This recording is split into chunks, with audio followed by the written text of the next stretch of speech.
top guys, so you're going to have to perform. So they'll probably get that right in that way. It won't be a problem with their output. But from Liverpool's point of view, Liverpool are now seen as poor as Bournemouth were, because they were very poor, that they are where they need to be. They need to be ruthless and killing teams off, and that is where they are at the minute. And you have to fancy them to a certain extent, because like they seem like they needed something to get themselves going. Because in the games, I thought Fulham especially were brilliant against them at the start of the season. And it's just, I thought Palace were very good as well. And, I just thought that game was the perfect game you need to, like, blow out the cobwebs and so, right, Newcastle, it's going to be a tough game. But, like, it's a game that we should be winning, because they've got to try and stay in touch with City. They've got to stay, not City, but Arsenal, but they know what they've got to do to stay amongst We need these clips need to be saved. It's not even September yet. It's not even September. Come on. Don't do that. In fact, can you clip that bit out? Archive it now. Archive it now. No, what I'm saying is that Liverpool know they cannot afford to drop points against the City side that's going to be coming. They're going to be there. They're going to do what they do, and they're not going to leave a lot of space. There's not a lot of room for error with City. No, and they've already got that cushion, and you sort of don't see City dropping too many points at all between now and the end of the season, even though we're only 4 games in. From Liverpool's point of view, like you said, it was a real blowing away of the cobwebs, because Bournemouth were poor, but there was a relentlessness that Liverpool, and an intensity that had been missing from their opening games. Yeah, the ruthlessness was there, and I think people had been a little bit underwhelmed with the early performances of Luis Diaz especially, and he scored, within 2 minutes, had a brilliant game. They've got the firepower there. And after those early few games, there were questions about, how will they ever replace Sadio Mane? When then you see this game, you think, they don't need him. It was actually, I think, ironic and bizarre to see Mohamed Salah not get on the score sheet. That's probably the only frustrating, I think. He should have done. He missed an open goal, didn't he?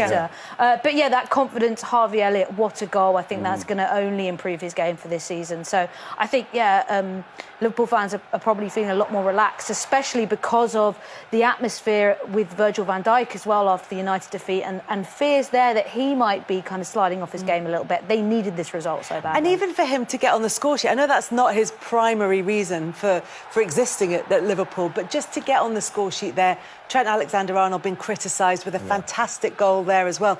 Just things that can build confidence and different types of goals from 7 different players.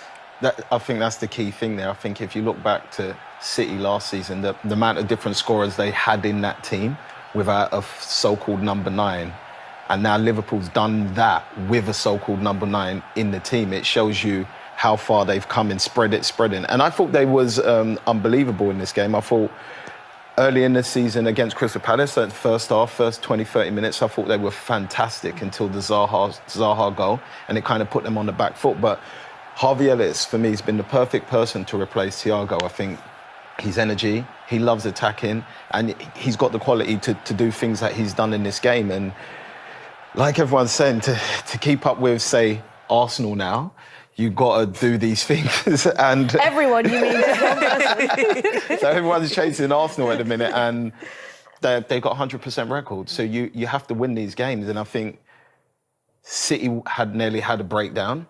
Liverpool blew the team away, but at the same time, they both did what they needed to do, and they're 3 scoring teams, and it's just going to something that's going to keep happening. And now it's down to Arsenal, Dad.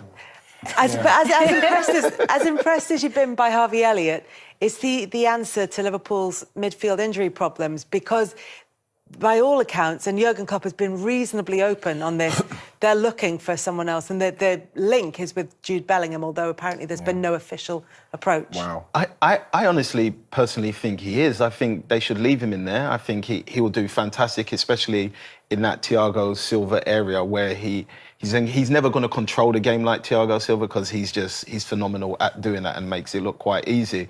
But I think I would have thought he was bringing Jude Bellingham to play alongside either Fabinho or Henderson, because he will be that midfielder that will go box to box, which leaves Fabinho or Henderson to sit a little deeper. More of a Keita, or what Keita was brought in to do. Yeah, and I think he will be key in that role. So for me, I think even before he got injured, I was like, who is this kid? He's fantastic.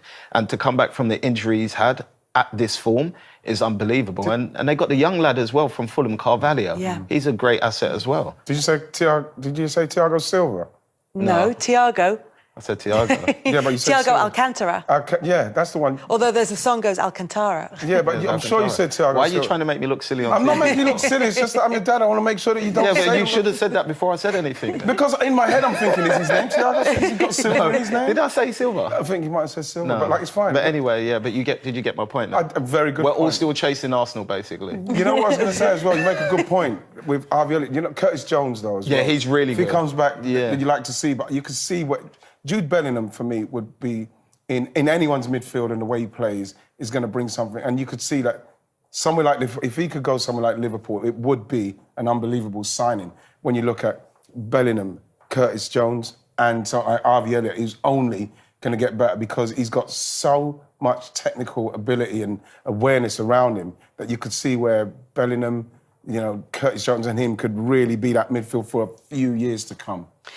In terms of their opponents, Newcastle in midweek, the feeling around Newcastle seems to be relentlessly positive, even though they've only won one game and the rest of them have been draws. One of them was against Manchester City in what was just a full throttle match. But in terms of going into this one, did what they did against Manchester City give us a blueprint as to what they might try and do against Liverpool, do you think? Yeah, I think so much of it is about belief as well. I think they look so much more confident and free going forward. I think Eddie Howe's done a brilliant job to give people kind of established specific roles, but also give players that need freedom the kind of keys to the attacking third and say, you do what you need to do to make things happen. Case in point, that's kind of a phenomenal goal out of nowhere. But he has got a really talented group of individuals, and I think Bruce had that too. But what he's done is added some actual sense of direction and added more players, more experience, more defensive organisation as well, which they really, really needed. And then he's got the really creative players, and they can kind of just do what they need to do to get the job done. What we saw there, we saw like with Saint-Maximin's goal there, is something that we've seen that from an individual ability is amazing. But can he be consistent? Can he score more goals? Can he create more? Because when you look at his creation, it's not nowhere near what it should be. Eddie seems to be getting him to play with a little bit more responsibility about himself, a bit more further up the pitch, not too many touches, letting the ball go. If you aren't attracting players to you, then let the ball go quicker so there's space somewhere else. He seems to be starting to get that. He scores a fantastic goal there. But those are the kind of things that you want to see from him. He's improved him. I think Isak's going to be a fantastic signing for them. And I think he'll probably be able to play Isak off of Callum Wilson, you know. But you can see exciting times for Newcastle, and the way that they're spending their money, the way they're buying the players, they've not gone in stupidly. And I think that obviously the financial fair play is a lot different to where it was when City started, and you know before when Man City started, and then.